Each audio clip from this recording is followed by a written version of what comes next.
श्रीराम समर्थ. सगुण भक्ती. सर्वानुभूती भगवंत आहे याची खात्री पटायच्या आधी तो माझ्यात आहे हे पटले पाहिजे. सोन्याचा दागिना मला सोने भेटवा असे म्हणत नाही. त्याचप्रमाणे मला भगवंत बाहेरून कुठून भेटायचा आहे असे नाही समजू. तो आपल्याजवळच आहे. मनुष्य बोलतो तसा जर वागला तर त्याला त्याची प्रचिती आल्याशिवाय राहणार नाही. मी कुणाचा आहे हे जर जाणले तर मी कोण हे कळायला वेळ लागायचा नाही. सत्समागम केला म्हणजे मी कोण आहे हे कळते. साक्षी रूपाने नटलेला जो मी त्याला पाहायला जंगलात जायला नको. माझे पण सोडावे म्हणजे मीचा बोध होतो. भगवंत चोहोकडे भरलेला आहे असे आपण नुसते तोंडाने म्हणतो, पण त्याप्रमाणे वागत नाही. हे आपले मूळ चुकते. भगवंत माझ्यात आहे तसा तो दुसऱ्यातही आहे हे आपण सोयीस्करपणे विसरून जातो. जसा खोलीतला दिवा प्रकाशाने सर्व खोली व्यापून टाकतो तसे हे सर्व जग भगवंताने व्यापून टाकले आहे.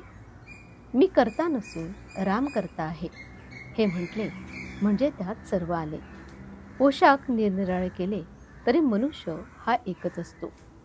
संन्यास हा मनाचा असतो, पोशाखाचा नसतो. मनावर कशाचाच परिणाम होऊ न देणे हाच संन्यास. सगुण भक्ती करावी, भक्तीने नाम घ्यावे, नामात भगवंत आहे असे जाणावे आणि भगवंताचे होऊन राहावे. हाच परमार्थाचा सुलभ मार्ग आहे.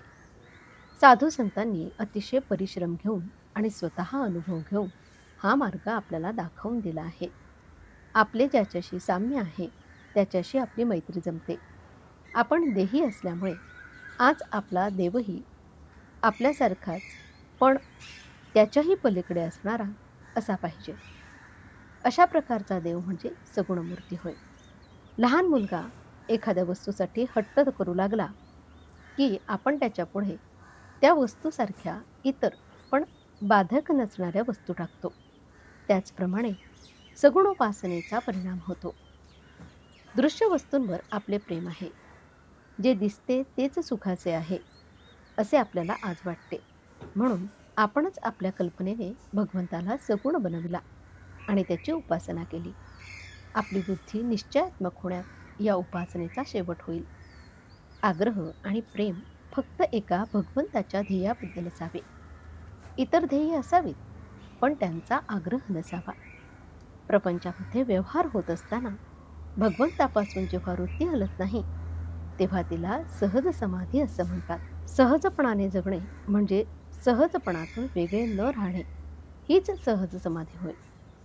राम सर्व करतो आणि राम माझा दाता आहे ही भावना ज्याची स्थिर झाली त्याच्यावर भगवंताची कृपा झाली असे समजावे. त्याच्या जन्माचे सार्थक झाले हे सांगणे नकोच. आजचे बोधवचन. नाम घेताना स्वतःचा विसर पडणे ही सर्वोत्कृष्ट समाधी होय. नामात स्वतःला विसरण्यास शिकावे.